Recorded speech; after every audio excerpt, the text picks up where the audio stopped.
안녕하세요. 돈셰프의 최종문입니다. 이번 시간에는 지난 시간에 이어서 건강보험제도의 이해, 경험 많으신 우리 전문가를 모시고 또 방법에 대해서 이번 시간에는 한번 들어보도록 하겠습니다. 안봉학 전문가님 안녕하세요. 네, 안녕하세요. 안봉학입니다. 예. 실제로 그러면 이런 개편을 앞두고 있고 우리가 이제 건보료 부담을 좀 합법적으로, 합리적으로 좀 줄이려면 어떤 방법들이 있는지 우리 한번 말씀해 주시죠. 지난번 그 방송에서 말씀드렸지만 소득에 잡히는 게 있고 안 잡히는 게 있단 말이에요. 네네. 그러면 건강보험을 적게 내려면 소득에 잡히는 소득을 줄여야 되겠죠. 그렇죠. 그렇게 되면 됩니다. 예. 그래서 그 부분은 이제 그 장표를 보면서 자세히 설명드리겠습니다. 조금 어려운 얘기이기 때문에요. 자, 우리 지금 이제 건강보험공단에서는 데이터를 3개를 받습니다. 자, 첫 번째는 재산 데이터를 받아야 되겠죠. 네, 그리고 두 번째는 공적연금 기관에서 공적연금 수령한 데이터를 받습니다. 네. 그리고 마지막으로 국세청에서 종합소득 신고한 데이터를 받습니다. 네. 그러니까 자, 공적연금 안 받으실 수 없고요. 그 다음에 재산을 이것 때문에 처분할 수는 없으니까 종합소득 신고되는 소득에 최대한 많이 합산 안 되게 관리하는 게 중요한데요. 자, 이미 퇴직하신 분이니까 근로소득은 없습니다. 근로소득 없죠. 네.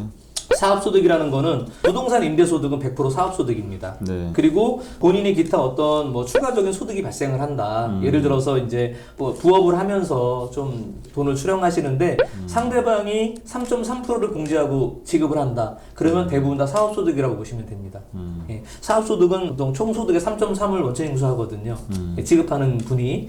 자, 이자와 배당소득, 뭐 이거는 제가 굳이 설명을 안 드려도 될 것 같고요. 네. 이자와 배당소득은 필요경비가 인정이 안 됩니다. 그러니까 사업소득 같은 경우에는 예를 들어서 내가 어떤 수당을 받더라도 그거에 대한 근로를 제공했기 때문에 필요경비가 어느 정도 인정이 되고요. 네. 부동산도 뭐 자금도 들어갔고 관리 노력이 들어갔기 때문에 필요경비가 인정이 되는데 금융소득은 필요경비가 인정이 안 됩니다. 그러니까 배당이나 이자 받은 금액 전액이 소득에 잡힌다라고 보면 될 것 같습니다. 자, 연금소득이 조금 복잡합니다. 연금소득은 그 아래 보시면 자, 공적연금은 무조건 건강보험에 영향을 줍니다. 네. 이거는 지금 이제 종합소득 신고 기준인데요.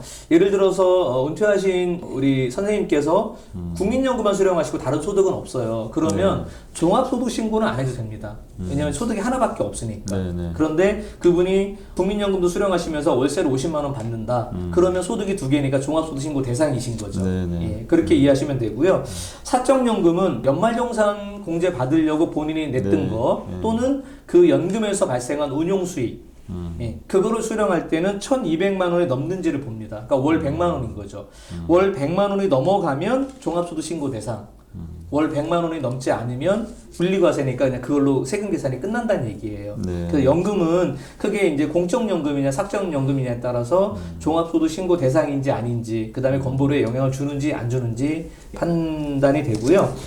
대부분의 직장인분들이 개인연금이 다 있으세요. 그러면 그 연금은 월 100만 원 이상 수령하지 않으시면 건보료에는 영향을 안 줍니다. 그게 이제 소득공제용 연금을 얘기하시는 거죠? 예. 근데 100만 원, 월 100만 원 이상 수령하는 사람이 잘 있어요? 원래 이제 그게 34만 원 정도 보통 이제 있습니다. 왜냐하면 2013년 이후에 계좌 개설하신 분들은 연금 수령 기간이 10년인데요. 2013년 이전에 개설하신 분들은 연금 수령 기간이 5년으로 설정돼 있어요. 그리고 이분들이 보통 재직하고 그 납입하신 게 우리가 2002년부터 소득공제 제도가 생겼기 때문에 지금 2020년이면 거의 한 18년 납입하신 분이잖아요. 보통 원금 기준으로 한 6천, 7천 정도 됩니다. 또 수익 좀 내신 분들은 7, 8천 되는 거고요. 그거를 5년 수령하시면 60배로 수령하는 거잖아요. 그러니까 당연히 1,200 넘으시죠. 짧은 기간 수령하면 넘을 수가 있겠네요. 예, 그래서 최소 한 10년 이상, 그러니까 월 100만 원 이상 수령하면 세금 많이 낸다. 그러니까 그것도 수령 이거 이제 건보료 신경 쓰면서 수령 방법도 선택해야 될 것 같은데. 네, 그래서 어쨌든 사적연금, 연말정산 공제 받은 연금은 월 100만 원 넘으면 종합소득 신고도 해야 되고 종합소득 신고하면 자동으로 건강보험료도 연동돼서 올라간다. 네, 이렇게 이해하시면 됩니다. 자, 이제 은퇴하신 분들이 가장 그 현금을 많이 갖고 있는 자산이 퇴직금일 거예요. 그죠? 그래서 퇴직금에 대해서는 분류과세 항목입니다. 퇴직금은 원천 자체가 종합소득으로 가는 항목이 아니에요. 그래서 퇴직금에 대해서는 얼마를 받으시든 간에 세금이 종합소득 신고 대상은 아닙니다. 다만 퇴직금, 그러니까 우리가 12월 31일까지 재직하고 퇴직하셨다면 12월 31일까지 발생한 건 퇴직금이고요. 그 예를 들어 제가 퇴직금으로 2억을 받았어요. 근데 1년에 2% 정도 수익을 내면 400만 원 수익이 붙잖아요. 네. 그 400만 원 퇴직금이 아니라는 거죠. 그건 운용 수익인 거죠.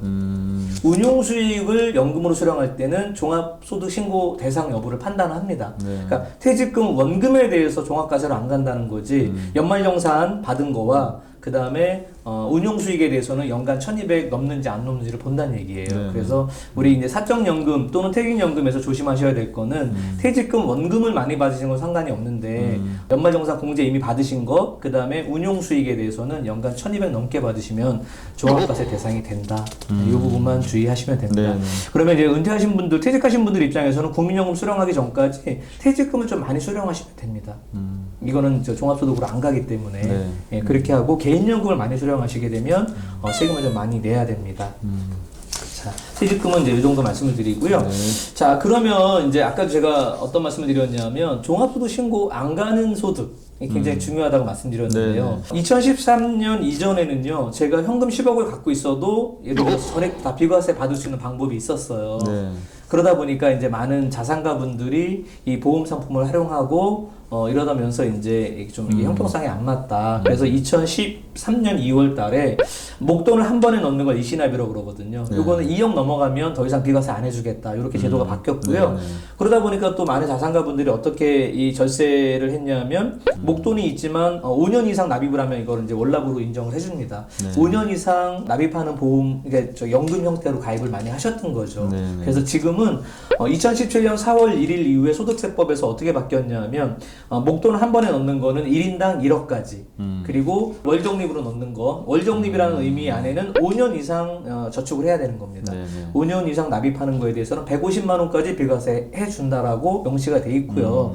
이 부분이 또 언제 바뀔지는 모르겠지만 네. 현재 예를 들어서 여유돈이 좀 있으신 분들 같은 경우에는 이렇게 해서 인당 일시납으로 1억, 월납으로 150을 5년 하면 9천만 원이거든요. 네, 네. 그러니까 1억 9천만 원을 소득 재원에서 노출 안 시킬 수가 있다는 거죠. 근데 이게 인별이에요. 그러니까 본인 명의로 1억 9천, 배우자 명의로 1억 9천. 그럼 3억 8천에 대해서는 종합소득 신고 대상에서 완전히 뺄 수가 있다는 거예요. 네. 그래서 실제 이제 은퇴하시면서 조금 현금 여력이 있으신 분들은 이거를 좀 많이 활용하시면 좀 굉장히 좋은 좀 팁이 될 거라고 생각합니다. 이거는 이제 보험으로 그 좀 절세하는 부분을 좀 말씀을 드렸고요. 네. 그 다음에 ISA 제도라고 혹시 우리 셰프님 갖고 계신가요? 없습니다. 없으시죠? IS 제도가 이게 초반에 조금 히트를 치다가 네. 그닥 그 인기가 많지 않았어요. 네. 왜 그러냐면 처음에는 이제 수수료가 좀 있었거든요. 네. 수수료가 있었는데 그러다 보니까 이제 전 국민이 어떤 이렇게 자산 관리 계좌로 세이빙 어카운트거든요. 인디비듀얼 세이빙 어카운트라서 개인 자산 관리 계좌로 이제 뭐 정부에서 만든 건데 좀 시들했거든요. 그래서 작년도에 이제 중개형 ISA 제도라고 해서 여기서 주식도 할 수 있고 펀드도 할 수 있고 네. 그래서 이 제도를 만들었는데요. 이 제도는 전 금융기관에서 하나만 만들 수 있습니다. 네. 그러니까 은행에서 만들었다면 증권사나 보험사에서 만들 수 없고요. 그럼 이 제도는 연간 2천만 원. 이게 네. 이제 서민형이라고 해서 총 급여가 5천만 원이 안 되시는 분들은 연간 4천까지 넣을 수 있고요. 그 소득이 좀 5천 넘으신 분들은 연간 2천까지만 납입할 수 있습니다. 네, 네. 그래서 최대 이 계좌로 이제 5천만 원 이상이신 분들 기준으로 2천만 원을 3년을 납입하면 6천만 원 네. 납입할 수 있고요. 예, 그래서 여기서 발생한 수익에 대해서는 200만 원까지는 세금이 없고 200만 원 초과했을 때는 이제 9.9% 분리과세거든요. 다만 여기서도 이제 이익을 1,000만 원 이상 수익을 냈다면 한 연도에 전부 다 수령을 하시면 좀 문제가 생겨요. 그 아까 금융소득은 1,000만 원 넘어가면 건보료가 부과가 되거든요. 네. 그렇기 때문에 이제 예를 들어서 이 IS 계좌에서 1,000만 원 이상 뭐 수익을 냈다 그러면 이제 연도를 이익 실현 시기를 좀 분산시키시면 좀 도움이 될 겁니다. 한도는 어쨌든 1억이 또 잡혀 있네요. 최대 누적할 수 있는 한도는 1억까지만 가능합니다. 그래서 이제 뭐 예를 들어서 이미 저축성 보험으로 비과세 한도를 다 채우셨다. 이런 분들인 경우에는 ISA 제도를 활용하시는 것도 나쁘지는 않는데요. 대신에 이제 이 안에서 본인이 이제 수익을 내는 상품은 이제 뭐 주식으로 할 수도 있고 펀드로 할 수도 네, 있고 ELS나 예금 이런 형태로 하실 수가 있습니다. 그래서 지금 이제 남아있는 비과세 상품이 거의 없습니다. 아까 보여드렸던 저축성 보험 네네. 정도고요. 예. IAS 제도는 전액 비과세는 아닌 거예요. 그러니까 200만 원까지만 네네. 비과세고 나머지는 이제 분리과세이기 때문에 전액 비과세가 되는 거는 현재는 이제 그 저축성 보험을 활용하는 방법 네. 그리고 자, 퇴직연금에서 제가 퇴직금에 대해서는 종합과세로 안 간다 그랬잖아요. 예. 그래서 이제 IRP를 좀 활용하는 방법. 예, 그다음에 연말정산에서 소득공제 받았던 그런 상품들도 연 1,200 넘으면 안 되기 때문에 네. 이제 그 수령 기간을 좀 분산하셔야 되고요. 네. 그 외에 금융소득, 그러니까 예를 들어서 은행에 예금 넣어놨다가 만기 수령한다든가, 네. 아니면 ELS 투자해서 수령한다든가 이런 것들은 전부 다 소득 이자 소득으로 다 잡힙니다. 예. 그래서 그런 부분들은 건강보험에 앞으로 영향을 줄 수 있기 때문에 어쨌든 1년 총 그 1월부터 12월까지 금융소득으로 1,000만 원 이상 수익을 내면 네. 직장가입자는 상관이 없어요. 직장가입자는 본인 급여에 대해서 건보료를 내는 거기 때문에 네. 근데 지역가입자이신 분들은 금융소득으로 1,000만 원 이상 수익을 내시게 되면 1,000만 원 초과하는 금액에 대해서도 건강보험료를 내야 됩니다. 이 1,000만 원 넘는 금액이 소득에 잡히거든요. 네. 그러니까 이게 비과세 금융 상품이 얼마나 참 이게 소중한지 이게 이제 비과세니까 네. 굉장히 건보료 개편을 이제 앞두고 있기 때문에 사실은 이 비과세 금융 상품에 대한 더 이제 좀 자세히 알 필요가 있고 또 이걸로 준비하시면 뭐 상당 부분 좀 도움이 또 많이 될 것 같습니다. 자, 혹시 또 추가적으로 또 뭐 말씀해 주실 게 있나요?